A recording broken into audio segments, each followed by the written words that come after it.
That night, everyone was in costume. The streets glowed with shades of orange and purple. Children ran from house to house asking for candy and laughing under masks that hid their faces. It was Halloween, and nothing seemed out of the ordinary. But what no one imagined was that among the many costumes, there were people who weren't playing. People who used the perfect disguise to do the unthinkable. Because on that night, evil didn't wear a cape or a witch's hat. It wore a mask and a smile. These stories you are about to hear are not legends, they really happened. Real cases, documented, registered by the police, and to this day they leave a trail of fear and mystery, wherever they are told. So turn off the lights, put on your headphones, and get ready. Because after hearing this, you will never look at a Halloween the same way again. It was October 31st, 2011 in Chicago. A group of friends was getting ready for the neighborhood Halloween party, full of flashing lights, giant pumpkins, horror costumes, and loud music. The drinks were flowing. Laughter echoed among the decorated houses. Everything seemed normal, until a man appeared at the door wearing a mask identical to Jason Voorhees from the movie Friday the 13th. He walked in as if he were just another guest, received glances and greetings, fooling everyone. But that man had not been invited. He stood for a few minutes, watching, motionless, assessing. Then he pulled out a gun, 5 shots. 3 people fell before anyone understood what was happening. The chaos began, the laughter stopped. The music died. The police arrived hours later, and the Jason mask was found in the garden, discarded, covered in blood, and with a hand-painted smile. The killer was never caught, and to this day residents say that at subsequent parties, someone always appears wearing the same mask, silent, watching from a distance.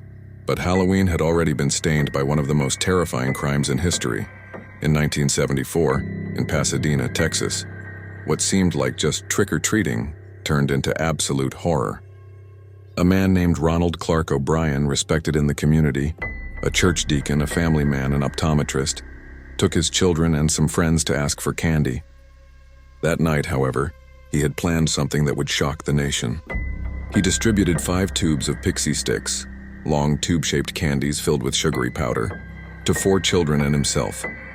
But hidden at the top of each tube was enough potassium cyanide to kill 2 or 3 adults.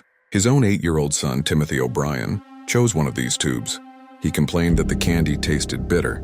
His father calmly gave him a glass of Kool-Aid to help him. Minutes later, Timothy began to vomit and convulse. He was dead in less than an hour. The police discovered that O'Brien had taken out a life insurance policy of over $40,000 for his children and was in debt. After a swift trial, he was sentenced to death. What remained? The fear that a simple tube of candy could hold death. Parents forever changed the way they saw Halloween. Years later, in 1975, on a night that was supposed to be fun, a tragedy struck that shook the halls of the American elite. In a quiet neighborhood in Greenwich, Connecticut, 15-year-old Martha Elizabeth Moxley put on her angel costume to go out with friends, but she never came home. Her body was found the next morning under a tree in her own yard. The scene was brutal.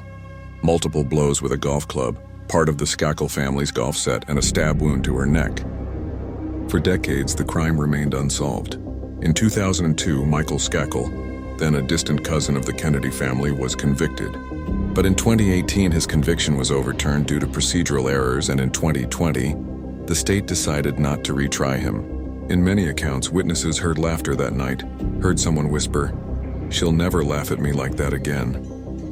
A party that turned into a nightmare, a family that lost its innocence, and a question, who really killed Martha Moxley? But evil doesn't always arrive dressed as an unknown killer. Sometimes it blends into the scenery, hiding in plain sight, waiting for the party to continue while it watches.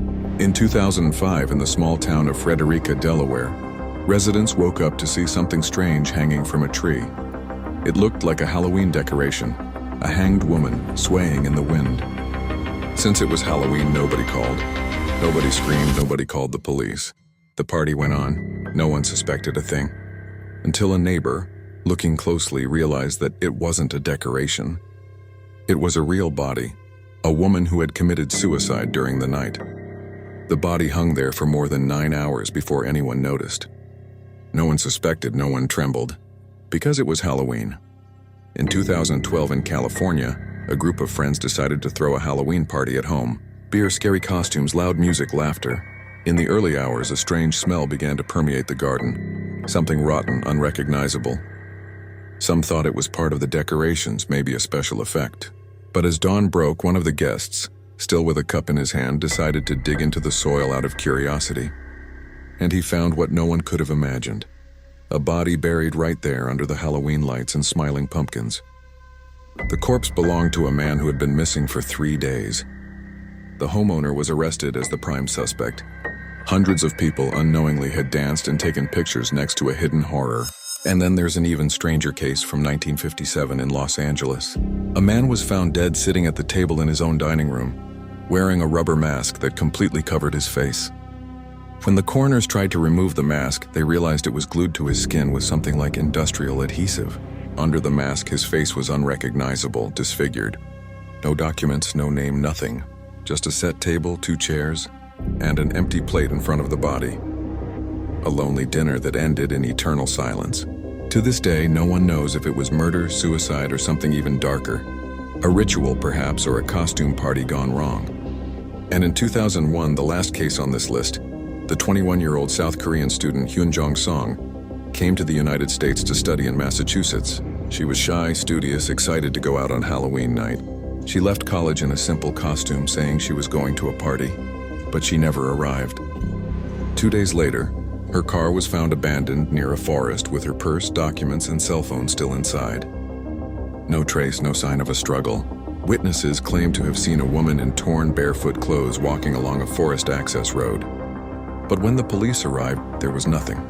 The case remains unsolved, and local residents to this day swear that on Halloween night, they see that female figure walking alone, in the same costume Hyun was wearing. Hyun's disappearance has become a living legend. These stories are real, they happened, and they show how much Halloween, behind the costumes and laughter, has always had a shadow behind it. A fine line separates the fun from the deadly. It's the night we all play with fear, but some end up meeting it for real. So the next time you see someone wearing a mask, remember, maybe it's not just a costume. Maybe behind that painted smile there is something, or someone watching you, waiting for the right moment to reveal what's really behind the disguise. If you like these stories, leave your like, subscribe to the channel, and activate the bell so you don't miss the next videos with more real and disturbing cases like these.